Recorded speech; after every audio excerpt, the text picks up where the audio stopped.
Heads up. If Dad Space inspires attempts at home repairs without instructions, please have a qualified adult, or at least YouTube, standing by.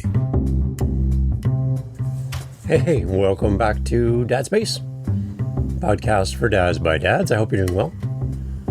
We are in like October-ish, right? We just had Turkey Day here in Canada. I know all my American friends are like, you guys do that Thanksgiving thing early. Yeah, we do. Because we get like tons of snow and crap like that. So we like to get our holidays out of the way. And we don't have this thing called Black Friday. You know, that's kind of a you thing. Not really an us thing. But anyways, hope you had a good holiday. If you live here in Canada, hope you had a great Thanksgiving. If you're in the US, I hope you're looking forward to a great Thanksgiving. Today we're going to be chatting today on podcast about how to argue with respect and empathy. And that we don't need to hide our arguments as dads. Here on Dad Space, I'm glad you're here. Let's jump into this. Teaching our kids to argue with respect and empathy. Wow. Yeah, have you ever thought of this? We're not meant to hide our parental disagreements behind closed bedroom doors and when the kids go to bed, or mommy and daddy are going for a walk now, and right? So our kids can learn a lot from seeing how mom and dad, how partners deal with life, deal with disagreements, and don't hide their arguments from real life. What are our kids going to learn if they never see mom and dad having moments where we don't agree? There's no way that we're going to agree on everything. That's impossible. So do we hide these disagreements from our family? Does that make it better? No. Our kids don't know how to cope with disagreements because they've never been modeled how to disagree, how to argue with respect and empathy. Sure, we can argue without it, but how do we do it with respect and empathy? When our kids can see us disagree and still love each other and still respect each other and still be empathetic with each other, it really helps our kids to foster an emotional intelligence that healthy conflict can be resolved, to have the skills to do so. And this helps build our family to be stronger than if we hide it from view. Why should we model respectful arguments? There's a couple things here on why we should model respectful arguments. First, when kids see parents argue respectfully, they learn that disagreements are a natural part of relationships and can be resolved without hurtful behavior. And hiding all disagreements can confuse kids. They have this underlying tension, but they don't see healthy ways to resolve it. And then kids emulate this tension in unhealthy ways as they grow up, potentially leading to more anxiety or insecurity. We could be doing more harm than good by hiding our disagreements. There's a myth that parents should never argue or disagree in front of their kids. Maybe that's how you were raised. I don't remember my parents arguing often. Like it wasn't like a regular calendar event. But there was times when they didn't agree with each other and they didn't see eye to eye on something. Parenting, finances, stress, work, home life, discipline. There were times when they didn't agree, and it was obvious. There's some key skills that we need as dads to model when we enter into arguments, because it's going to happen, with our significant other. Here's a few things to consider. Active listening is one of the things that I think just applies to everything that we do in life, from our relationships to work to how we raise our kids, how we deal with the stresses of life, active listening is there for us.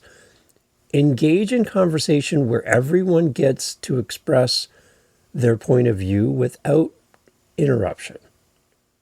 When we cut each other off, we don't let people finish their sentences. We step all over people when they're trying to explain something. We're not demonstrating active listening.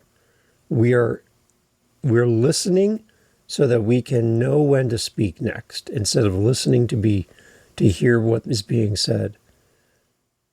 I think all of us as guys, we could definitely develop a better active listening tool belt that we can use in times when arguments come up.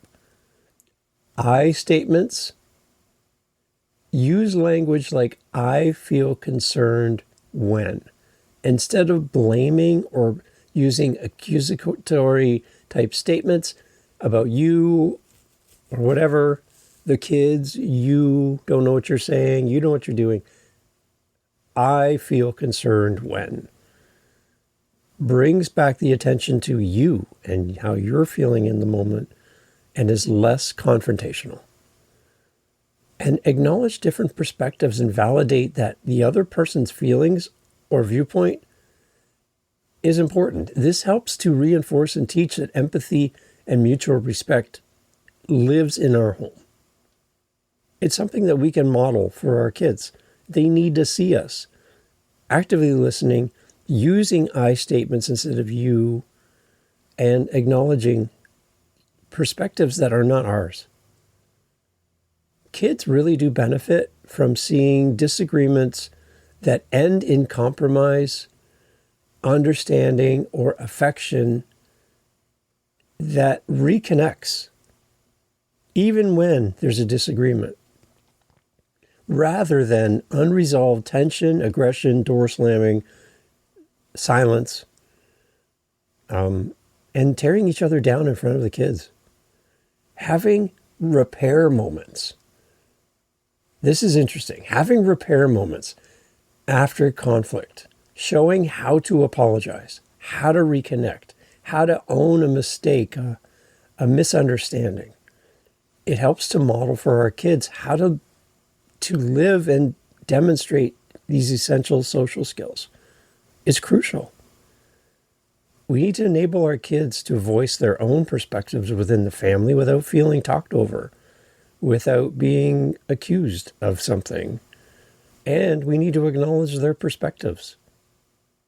I know they're kids in our home and we're the parents, we're the final say, but do your kids have the freedom to speak up without being stepped on? Without having their sentences cut short? Those are key skills we need to model for our kids.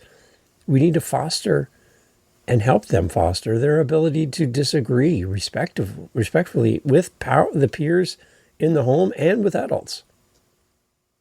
Some practical steps for you as a dad to consider around how you argue, how you disagree, and how you do it with empathy and respect. For dads, stay calm. Keep your tone respectful and focus on the issue and not the personal attacks. Focus in on the issue. Make it about the issue, not about the person. Get away from personally attacking or bringing up things out of context that have nothing to do with what's being said in the moment, the situation at hand. Reaching back into the past and pulling out stuff that's completely unrelated is not helpful. Stay calm, keep your tone respectful, and focus on the issue, not the person.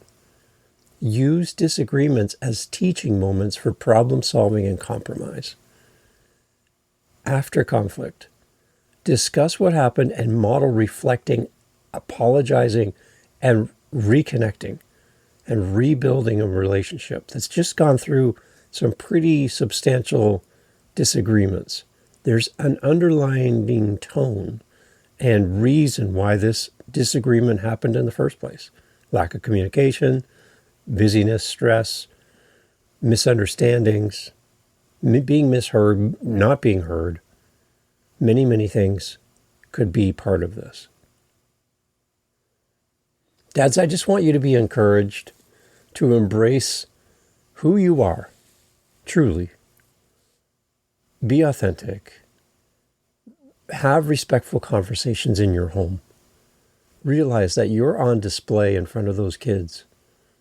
They're watching, they're listening, they're soaking it in, even when they're little. They know when mom and dad aren't getting along.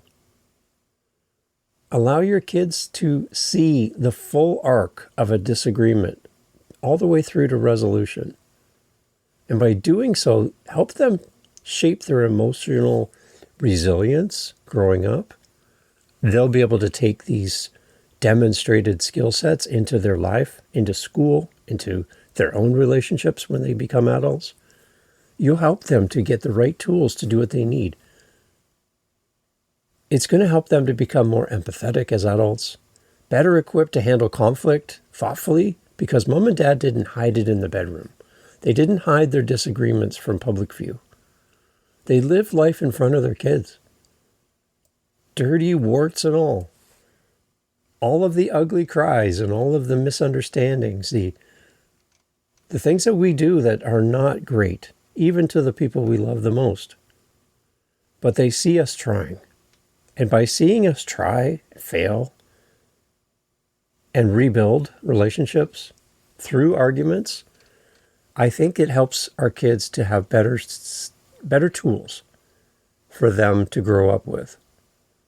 It's time to foster an argument that is built on not hurt,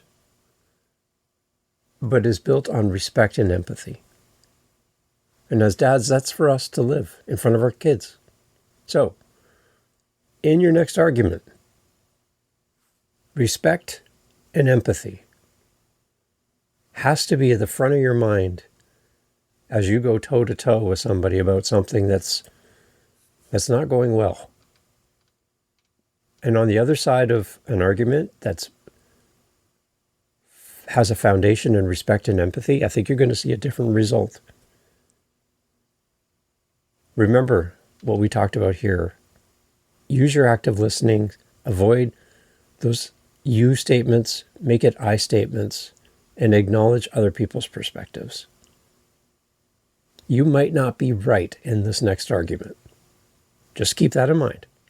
You might not have all the information to fully go down the path that you feel like you deserve to go down. So please, be receptive and allow your kids the opportunity to share their voice without being spoken down to or silenced or diminished in your home.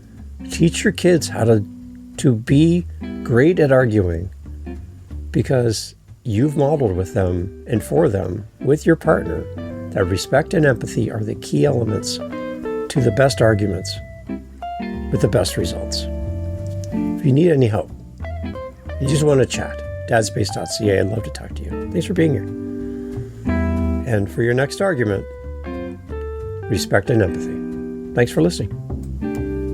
Hey, thanks for listening to Dad Space. Thanks for hanging out to the end of the podcast. That's a great sign to wherever you're listening to this podcast, YouTube, Spotify, Apple, fill in the blank, that this was a good podcast to send people to. So simply by listening to this point of the podcast, you're helping the show grow. So good on you. Thanks for helping us grow Dad Space. If you want to help us fill our cups over at Dad Space, head over to dadspace.ca. Dadspace.ca, simple website, right? Dadspace.ca. You can fill up our coffee cup, which helps us then to keep moving forward with the podcast, and use our Buy Me a Coffee link over at dadspace.ca. Thank you for being here. Thank you for supporting the show. Thank you for coming back. And thank you for sharing, because the more dads we can help, the better. We're all here to help each other grow in community. That's what it's all about. And without you, podcast is pointless. There's no reason to do any of this. So you being here means everything. See you at dadspace.ca.